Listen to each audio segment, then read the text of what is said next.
धन्यवाद। Keep silent. आज बड़े भाई साहब पाठ का समापन मैं कर चुका हूं। इसके क्वेश्चन आंसर का पहला चरण भी समाप्त हो चुका है। दूसरे चरण में कुछ ग्रामर से क्वेश्चन है। भाषा अध्ययन, निम्नलिखित शब्दों के दो दो पर्यायवाची शब्द।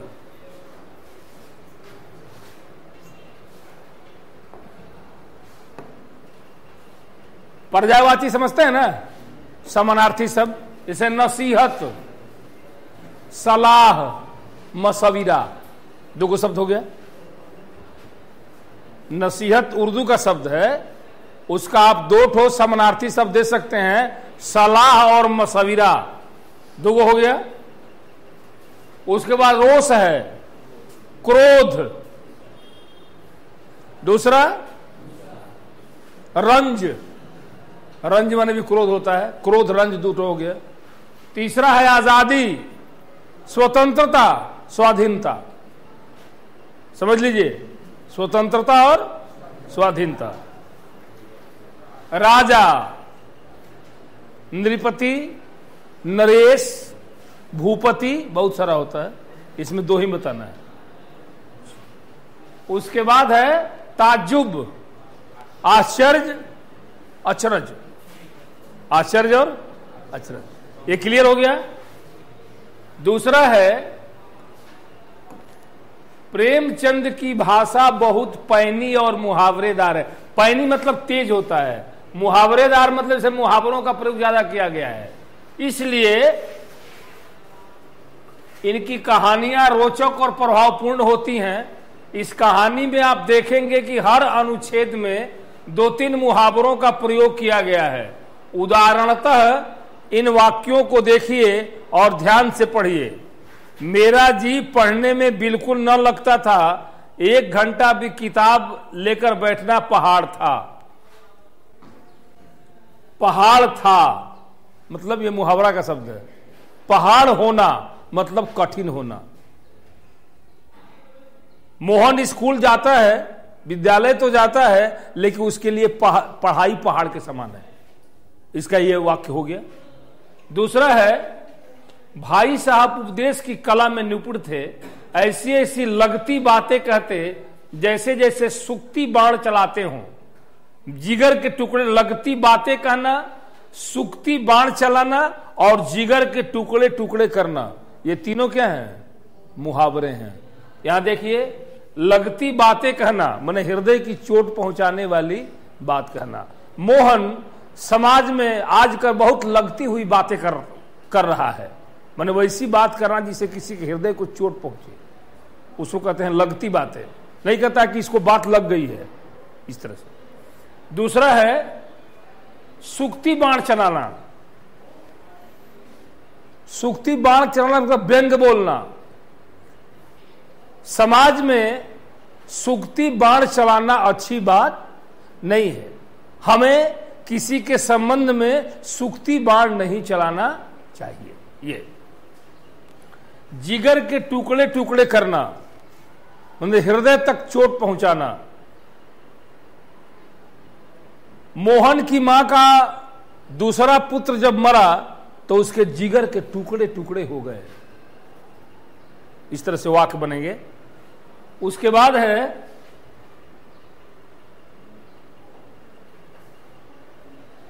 जानलेवा टाइम टेबल आंख फोड़ पुस्तकें।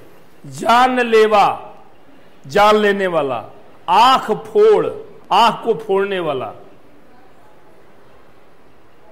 जानलेवा होना मतलब मरने तक पहुंचा देना। मोहन रोज रोज काम तो करता है कि लेकिन आज का काम उसके लिए जानलेवा बन गया है ना। उसके बाद आंख फोड़। विद्यार्थी को कभी भी आंख फोड़ पढ़ाई नहीं पढ़नी चाहिए। आंख फोड़ पढ़ाई का मतलब कि दिन रात किताब में घुसा रहना, ये आंख फोड़ पढ़ाई अच्छी बात नहीं है। आंख फोड़ पढ़ाई पढ़ने से आपकी आंखें खराब भी हो सकती है, ये भी लिख सकते हैं आप।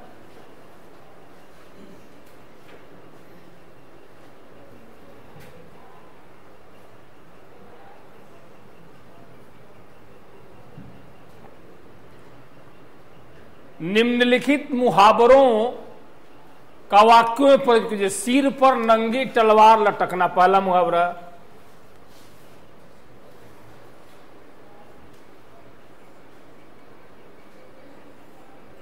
मोहन परीक्षा में अनुत्तीर्ण हो गया, लेकिन अपने पिता के पास गया तो उसे लगा कि मानो सिर पर नंगी तलवार लटक रही है। ऐसा वाक्य हो गया। चेला ने गलत काम कर दिया, गुरु के सामने जाने में उसकी ऐसी स्थिति हो गई मानो उसके सिर पर नंगी तलवार लटक रही। आप इसको किसी तरह से बना सकते हो। वाक्य बनाने का तजुर्बा आपके अंदर होना चाहिए। सिर पर नंगी तलवार लटकना मतलब आवश्यकता से अधिक भयभीत हो जाना, परेशान हो जाना। दूसरा है आड़े हाथ लेना, सहज। मोहन के लिए गणित का विषय आड़े हाथ लेने के समान है, आसान होना। हमें समाज में हर परिस्थिति को आड़े हाथ नहीं लेना चाहिए। इस तरह से वाक्य हुआ इसका, आप इसको समझते जाइए। अंधे के हाथ बटेर लगना, आपके ये क्या कहते हैं, कोर्स में मुहावरा है। मुहावरा से 4 नंबर का क्वेश्चन आएगा या 5 नंबर का, एक एक 5 मुहावरा से 5 गो MCQ आएगा, इसलिए ध्यान में रखेंगे।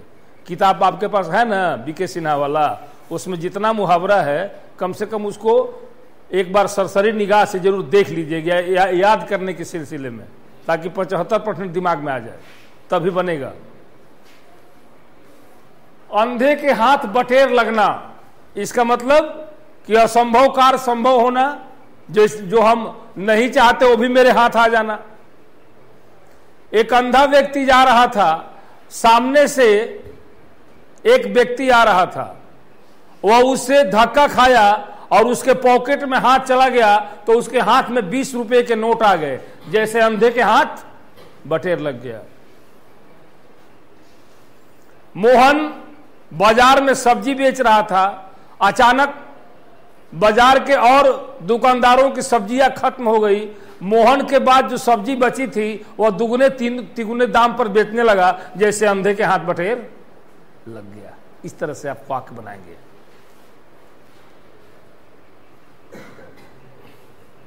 लोहे का चना चबाना, कठिन कार्य करना। जो विद्यार्थी पढ़ता नहीं है उसके लिए परीक्षा में पास करना लोहे के चना चबाने के बराबर है।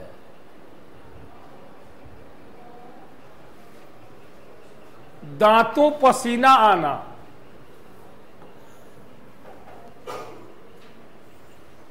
मोहन अपने दोस्तों के साथ पहाड़ी पर तो चढ़ गया, लेकिन उसे ऊपर से उतरने के लिए जब नीचे देखा तो उसके दांतों में पसीना आ गया।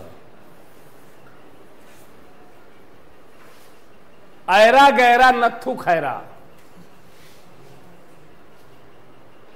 समाज में हमें साधारण व्यक्ति को भी ऐरा गैरा नत्थु खैरा नहीं समझना चाहिए। हर व्यक्ति का अपना अपना अपने अपने जगह पर कुछ न कुछ मूल्य जरूर है, इसलिए हमें किसी भी साधारण व्यक्ति को भी अपने दिमाग में ऐरा गैरा नत्थु खैरा नहीं समझना चाहिए। आगे है तत्सम तद्भव देसी आगत। तत्सम समझते हैं, संस्कृत के जितने शब्द हैं जिसको हिंदी भाषा में प्रयोग में लाते हैं उसको कहते हैं तत्सम शब्द, और तद्भव उसका परिवर्तित रूप। जैसे तत्सम हो गया ग्राम, उसका तद्भव हो गया गांव। तत्सम हो गया मयूर, उसका तद्भव हो गया मोर। समझ गए? और देसी समझते जो अपने गांव अपने देश में बोलते हैं। और आगत मतलब दूसरी भाषा के शब्द जो हमारे हिंदी भाषा में आ गए हैं, जैसे चॉकलेट हो गया, इंजेक्शन हो गया, टिकट हो गया, रिक्शा हो गया, बाल्टी हो गया। बाल्टी फारसी का शब्द है, हिंदी का शब्द नहीं है। अगर किसी को 10 मिनट हिंदी बोलने के लिए कह दीजिए तो बड़े बड़े विद्वानों का पसीना छूटने लगेगा 10 मिनट हिंदी बोलने में।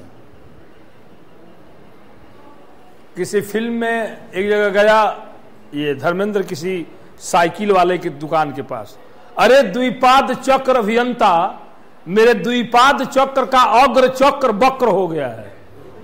अब बोला तो उसका दिमाग खराब, ये क्या शुद्ध हिंदी बोला?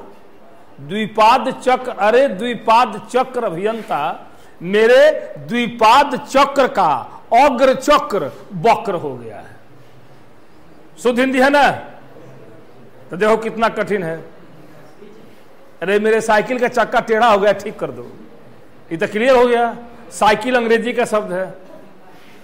तो शुद्ध हिंदी बोलने में कितनी कठिनाई है, वही बात है। आगत मतलब देखो, अंग्रेजी, उर्दू, अरबी, फारसी के शब्द, जैसे जन्म सिद्ध, ये जन्म सिद्ध कौन सा शब्द है?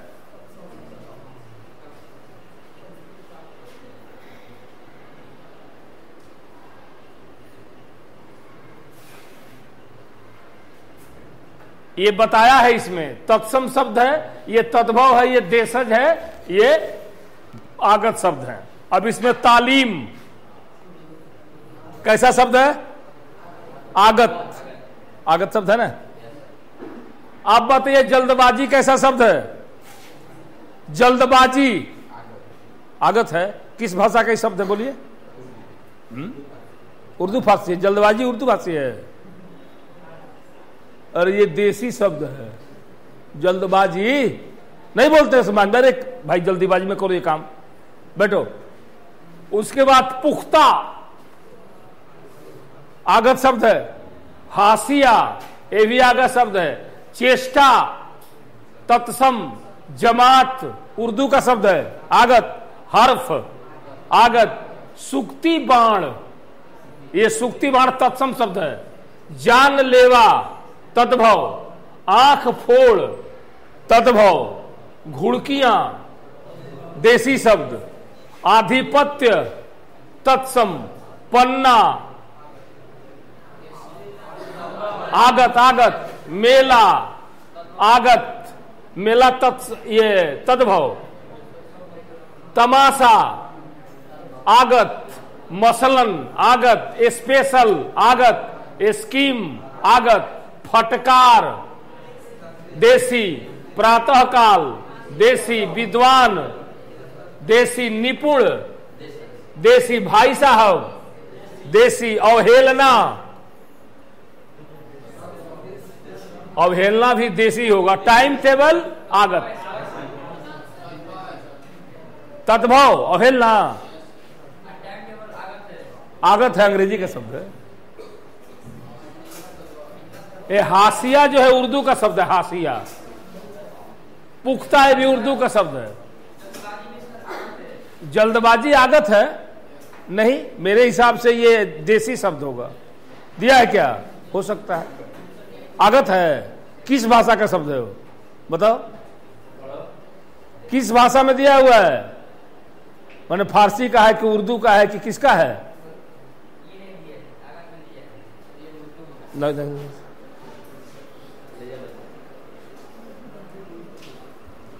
कहाँ है? जल्दबाजी। ओ एक मिनट, इस पर हम ध्यान नहीं दिए। देखो ये जो बिंदु दिया हुआ है ना, तो ये जितना बिंदु दिया हुआ शब्द रहता है, जैसे बाजार, पुख्ता, जल्दबाजी, नफरत, उसमें सब में बिंदु रहता है। तो बिंदु का मतलब उर्दू का शब्द हो गया, तो आगत शब्द में आएगा ये। अब 4 नंबर देखिए, क्रियाएं मुख्यतः 2 प्रकार की होती है, सकर्मक और अकर्मक। थोड़ा सा ध्यान दीजिए, सकर्मक और अकर्मक। जो कर्म के साथ हो सकर्मक, जो कर्म के साथ नहीं हो ऐसो कैसे पहचानेंगे आप? कौन क्रिया अकर्मक है, कौन क्रिया सकर्मक है? जिस वाक्य में प्रश्न पूछा जाए, जैसे बंदर दौड़ता है, क्या दौड़ता है? इसका उत्तर है, लेकिन बंदर पेड़ पर दौड़ता है, तो बंदर कहां दौड़ता है? पेड़ पर, तो ये सकर्मक हो गया। अब बंदर दौड़ता है, अकर्मक हो गया। मोहन खाता है, क्या खाता है? कोई प्रश्न का उत्तर नहीं है, तो यह अकर्मक हो गया। अब मोहन रोटी खाता है, क्या हो गया? इसलिए कि प्रश्न हो जाएगा, मोहन क्या खाता है? तो रोटी खाता है। जवाब मिल गया। यही इसी को समझ लेंगे तो अकर्मक कर्मक में अंतर आ जाएगा। जैसे एक वाक्य में जिस क्रिया का प्रयोग कर्म की अपेक्षा रहती है सकर्मक क्रिया कहते हैं। जैसे शीला ने सेव खाया, इससे प्रश्न पूछिए शीला ने क्या खाया, उत्तर मिल रहा है। मोहन पानी पी रहा है, मोहन क्या पी रहा है, पानी, उत्तर मिल रहा है, इसलिए सकर्मक क्रिया हुआ। अकर्मक क्रिया में इसमें कर्म की अपेक्षा नहीं होती। जैसे शीला हंसती है, क्या हंसती है, कुछ उधर नहीं है, इसलिए अकर्मक क्रिया। ध्यान दे, बस यही है। आगे नीचे दिए गए वाक्यों में कौन सी क्रिया सकर्मक, कौन अकर्मक, ध्यान दो। उन्होंने वही हाथ पकड़ लिया, उन्होंने वही हाथ पकड़ लिया। उन्होंने कहां हाथ पकड़ा, वही, तो ये हो गया सकर्मक, सकर्मक।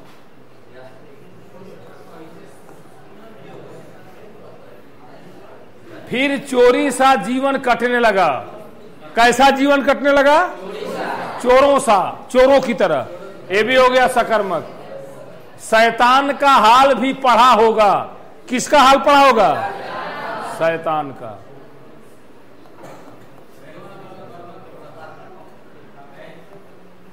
शैतान का हाल भी पढ़ा होगा। किसका हाल पढ़ा होगा, शैतान का, सकर्मक होगा। का अकर्मक दिया है, का ही 2 नंबर अकर्मक है नहीं। मैं यह लताड़ सुनकर आंसू बहाने लगा। मैं यह लताड़ क्या सुनकर, सकर्मक। समय की पाबंदी पर एक लेख लिखो, यह अकर्मक क्रिया है। मैं पीछे पीछे दौड़ रहा हूं, मैं पीछे पीछे दौड़ रहा था, अकर्मक होगा ये। इसमें किसी तरह का प्रश्न का सही उत्तर नहीं है।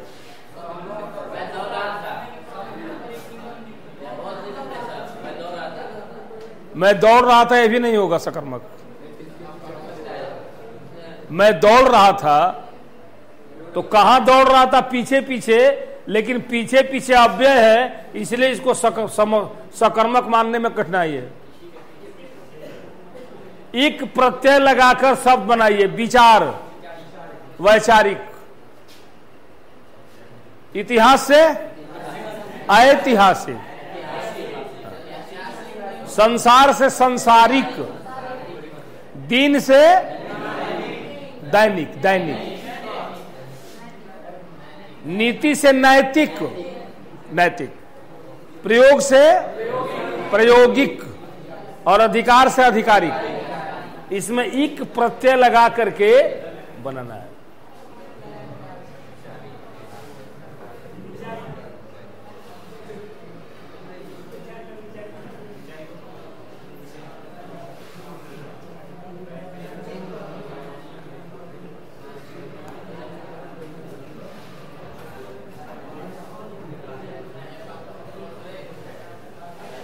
इधर देखो, बात नहीं। प्रेमचंद की कहानियां मानसरोवर के 8 भागों में संकलित है। इनमें से कहानियां पढ़िए और कक्षा में सुनाइए। कुछ कहानियों का मंचन भी कीजिए। प्रेमचंद की कहानी पढ़े हैं, प्रेमचंद का कभी देखे हैं किताब उताब? अरे भाई, केवल अपने ही कोर्स का किताब पढ़ने से आदमी को ज्ञान नहीं होता है। इस आप कहीं जाते हैं, कहीं टूर उर में, तो स्टेशन पर से प्रेमचंद की कहानी खरीद लीजिए। 10-20 कहानी का संग्रह आपको मिल जाएगा। जैसे मंत्र कहानी है, हामिद कहानी है, बहुत सारी कहानियां आपको मिलेगा। तो पढ़ने में उसको आपका नॉलेज बढ़ेगा। इसलिए किताबें पढ़ते हैं तो कोर्स से हट करके उसी भाषा का, हिंदी भाषा का दूसरा किताब लेके पढ़िए तब। अब शिक्षा रटंत विद्या नहीं है। इस कक्षा में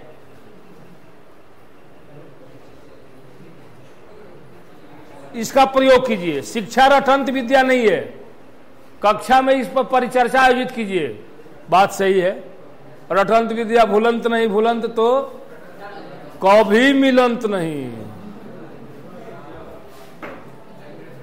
इसलिए कभी किसी चीज को रट के याद मत कीजिए, वो मुकम्मल नहीं होता है। आप रटेंगे आप भूल जाएंगे तुरंत, समझ के याद करेंगे तो कभी नहीं भूलेंगे। समझ के याद कीजिए किसी चीज को, तब नहीं भूलेंगे। ग्रामर में, व्याकरण में आप इसके तरीका को समझिए, सकर्मक क्या होता है, अकर्मक क्या होता है, इसके तरीका को जान जाएंगे तो आपको वाक्य में निर्णय करने में दिक्कत नहीं होगा कि ये वाक्य ये सकर्मक है कि अकर्मक है। उसके तरीका को सीखिए। जैसे मैथ में है a+b² अब उस पर कितना भी सवाल हो तो आप बना लेंगे, इसलिए कि आपको टेक्निक पता है। उसी तरह से इसमें भी टेक्निक से काम लीजिए, रटिए मत।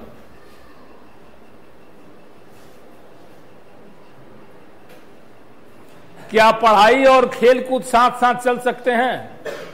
कक्षा में इस वाद विवाद कार्यक्रम आयोजित कीजिए, चल सकते हैं। पढ़ाई के समय में पढ़ाई और खेलने के समय में खेल। अगर टाइम टेबल बना लिया जाए तो हम खेल भी सकते हैं और पढ़ भी सकते हैं।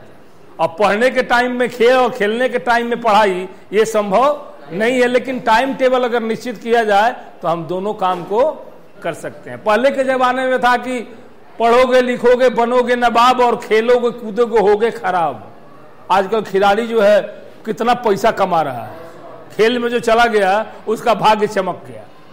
तो ऐसा नहीं है कि आप, लेकिन आप किसी चीज को मनोयोग से, मिल्खा सिंह का नाम सुने होंगे, अभी 2-3 साल पहले उमरा है, साल भर हुआ है सर, 2 महीना। अब मिल्खा सिंह का हम जीवन पढ़े थे, वो शुरू में सिपाही में भर्ती थे। जब सारे बैरक के सिपाही सो जाते थे तो ग्राउंड में रात में उठ के दौड़ता था अकेले। तब न जाकर के वो जो है अपना नाम कमाया सिडनी में जाकर के खेल में। तो कहने का मतलब है कि लगन की बात है। पढ़ने लिखने से, खेलने कूदने से आज के युग में कोई खराब नहीं बनता है, बल्कि कलेक्टर साहब से ज्यादा पैसा कमा लेता है। लेकिन पैसा कमाना अलग बात है, लेकिन किसी कलेक्टर के सामने किसी खिलाड़ी का बैठना अलग बात है। पढ़ाई लिखाई दूसरी बात है, और खेलना कूदना, आप खेल के क्षेत्र में भले नाम कमा लें, लेकिन जो कलेक्टर का काम है वो सचिन तेंदुलकर नहीं कर सकते हैं। वो नॉन मैट्रिक था तब से खेल में है, उसकी पत्नी उसे 3 साल बड़ी है, डॉक्टर है वो। तो कहने का मतलब यह है कि खेल खेलना दूसरी बात है और पढ़ाई लिखाई योग्यता दूसरी बात है, दोनों में। लेकिन अब खेलने कूदने से आदमी आज के युग में बेकार नहीं होता है, बल्कि परिवार का आधार भी बनता है। अभी राजवर्धन सिंह राठौर क्लियर किए थे ना 50 लाख रुपया देने का। जो भी लड़का अगर ओलंपिक में जाके मेडल जीतता है कोई भी, तो उसको 40,000 रुपया 5 साल तक दिया जाएगा। 5 साल तक 40,000 रुपया दिया जाएगा मंथली। जोड़ लो कितना हुआ। तो इस तरह से अगर इस तरह की बात है, अगर कोई जाता है तो उसके लिए खेल बुरा नहीं है, लेकिन ओलंपिक फेस करना होगा तब, उसके पहले नहीं। इधर देखिए, क्या परीक्षा पास कर लेना ही योग्यता का आधार है? क्या परीक्षा पास कर लेना ही योग्यता का आधार है? आदमी चीट से ही परीक्षा पास कर सकता है। आप नकल करेंगे तो परीक्षा पास कर सकते हो, तो आप योग्य बन गए। अरे भाई, थोड़े देर के लिए अगर कौवा थोड़े देर के लिए कबूतर से ऊंची डाली पर बैठ जाए तो कबूतर बनेगा? है? मान लीजिए पेड़ है, नीचे डाली पर कबूतर बैठा हुआ है और उसके ऊपर कौवा बैठ गया, तो कबूतर बन जाएगा? कौवा ही रहेगा। तो कहने का मतलब यह है कि कौवा और कबूतर दोनों दो चीज है। उसी तरह से परीक्षा पास कर लिए तो आप योग्य हैं, ये संभव नहीं है, कोई जरूरी नहीं है। ऐसे योग्यता का आधार परीक्षा पास करना है, लेकिन केवल परीक्षा पास करना ही योग्यता है, इस बात को हम नहीं मानते। इसलिए कि जब जरूरत पड़ेगा तो उसकी पोल खुल जाएगी। लड़का मैट्रिक फर्स्ट डिवीजन से पास है और फर्स्ट का उसको स्पेलिंग नहीं आता है, ऐसे भी लोग हैं, नहीं आता है। डिग्री ले लिए कुछ नहीं आता है, नहीं डिग्री ले लिए तो है वही बात। तो इसमें भी हम इसको नहीं मानते हैं, आप परिचर्चा करके देख लीजिएगा।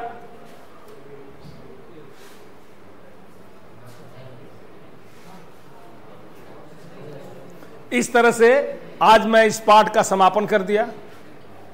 अब इसमें से आपको कहीं कुछ पूछना है, बड़े भाई साहब पाठ से आप उसमें बीच में से कहीं आपको कोई दिक्कत हो तो आप पूछ सकते हो।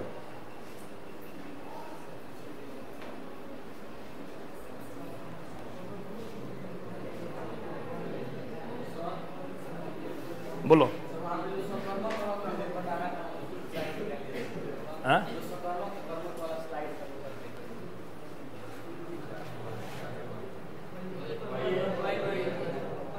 ये वाला सर आप उसमें अनुभव बताएं, समय की पाबंदी पर निबंध लिखो, आप इसको सकर्मक बताएं। सकर्मक ये नहीं है, अकर्मक है। अगर बताए होंगे तो हम गलती किए। समय की पाबंदी पर एक निबंध लिखो। सकर्मक कहने का इसमें प्रश्न क्या है, किस पर निबंध लिखो? समय की पाबंदी पर निबंध लिखो। लेकिन कहने का मतलब यह है कि इस हिसाब से शैतान का हाल भी पढ़ा होगा। इसको क्या कहेंगे बताओ? शैतान का हाल भी पढ़ा होगा। ये कैसा वाक्य है? सकर्मक है कि अकर्मक है? कर्म से अपेक्षा की बात है। बैठिए, कर्म से अपेक्षा की बात है, उस पर ध्यान दीजिए। कर्म की जिसमें विशेषता अपेक्षा उससे की जाती है।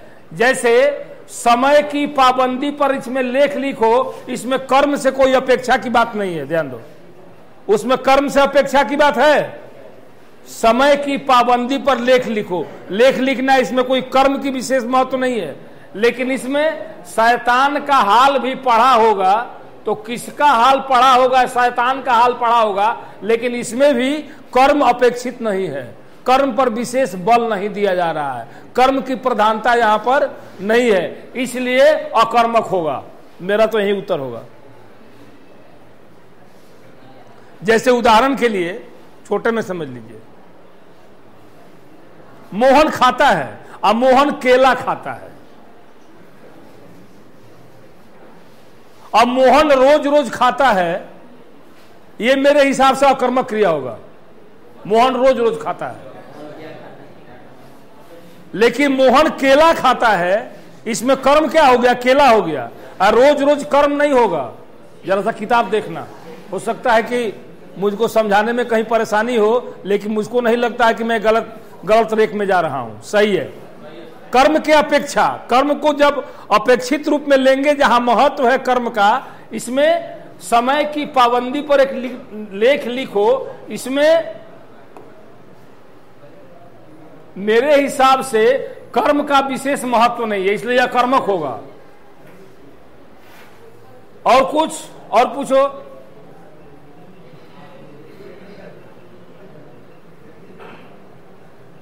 और पूछिए, और पूछो। किताब में जाओ, किताब में से पूछिए।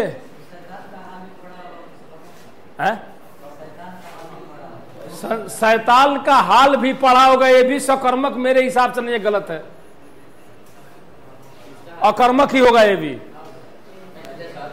इसलिए कि इसमें भी कर्म का कुछ विशेष महत्व नहीं है। पढ़ा होगा, ये भविष्य काल में जा रहा है। पढ़ा होगा, और पढ़ा होगा कि नहीं होगा ये निश्चित नहीं है, इसलिए हम इसको सकर्मक नहीं मानते हैं।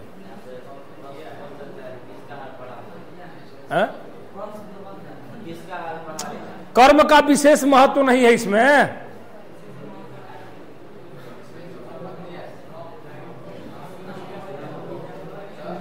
क्या दिया है? अकर्मक दिया है, सकर्मक दिया है।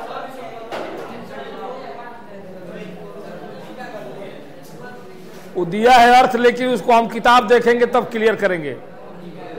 मुझको यह अकर्मक ही लगता है। प्रश्न का उत्तर तो मिल जाता है, लेकिन पुख्ता उत्तर नहीं मिलता है जितना चाहिए।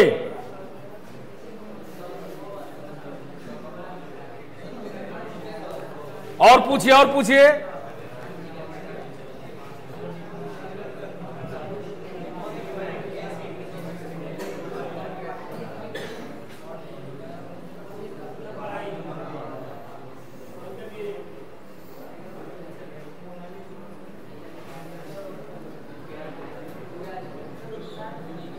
घंटी में 5 मिनट की देरी है। अरे कुछ भी पूछो ना, ताकि हमको लगे कि तुम समझे हो पाठ को। कुछ भी पूछो हमसे, हम बताएंगे।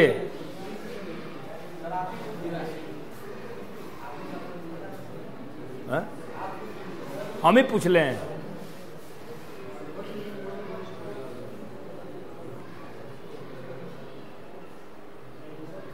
तुम पीछे इधर आओ, इधर आओ, मेरे पास आओ, आओ यहाँ।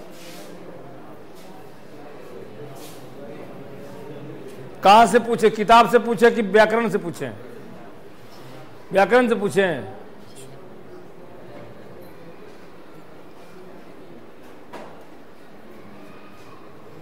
3 गो तत्सम शब्द बताओ और उसका तद्भव रूप भी बताओ।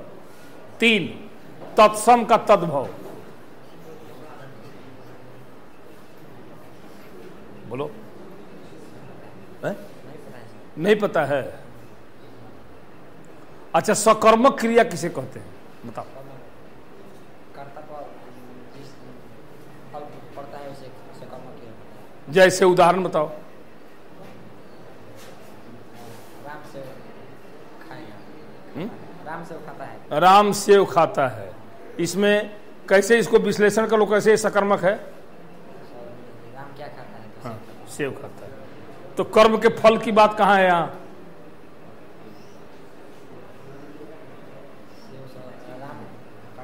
राम के खाने का फल किस पर पड़ता है?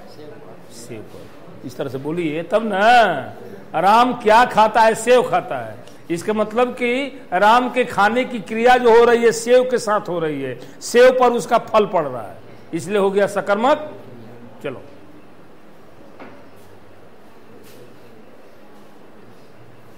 तुम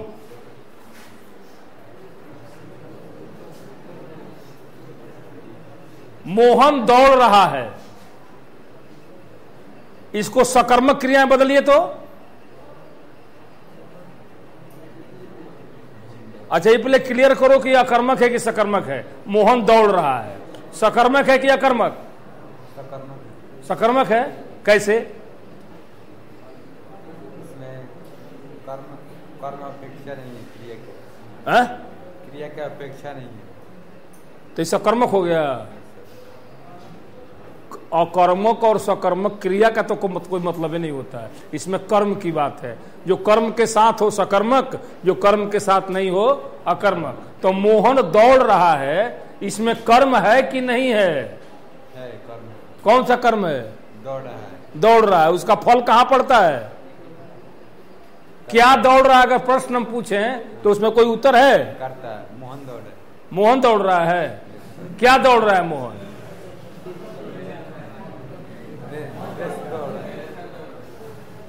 जाओ, क्या दिमाग। तुम आओ, चश्मा वाला आइए। चश्मा वाला, चश्मा वाले के पास।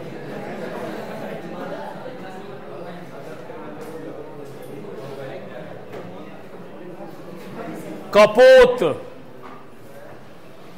ये कौन सा शब्द है? तत्सम है कि तद्भव है?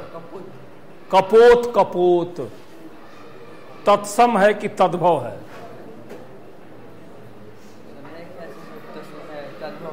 तद्भव है। तो इसका तत्सम क्या होगा?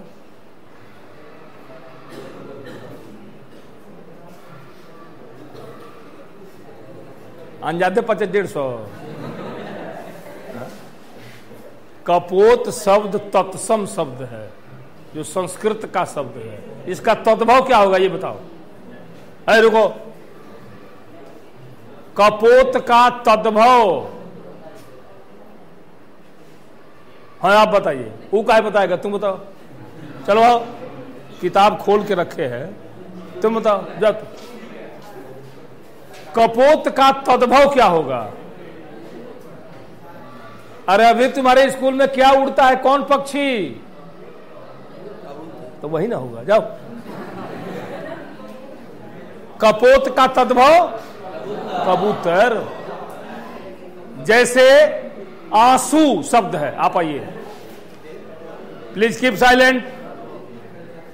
आंसू शब्द का तत्सम रूप क्या होगा?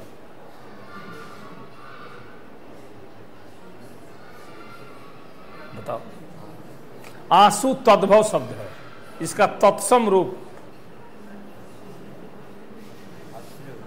अश्रु। कोई इशारा कर दिया तो उस वक्त से तुम बता नहीं रहा था। अश्रु अभी ध्यान में आया। अच्छा ठीक है। पलंग शब्द है जिस पर हम सोते हैं, उसका तत्सम क्या होगा? हाँ, पलंग तद्भव रूप है, तत्सम बिछावन। कोई बताएगा? एनीबॉडी?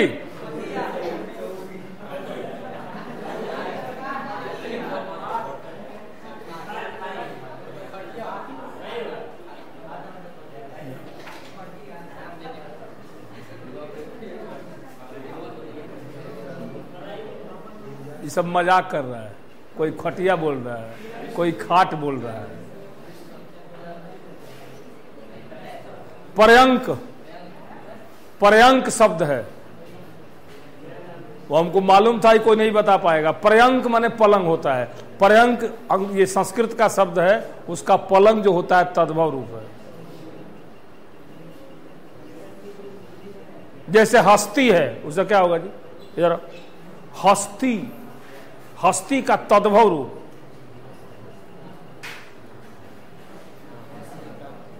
अरे एलिफेंट का हिंदी क्या होता है? तब बोलो कि हाथी। चलो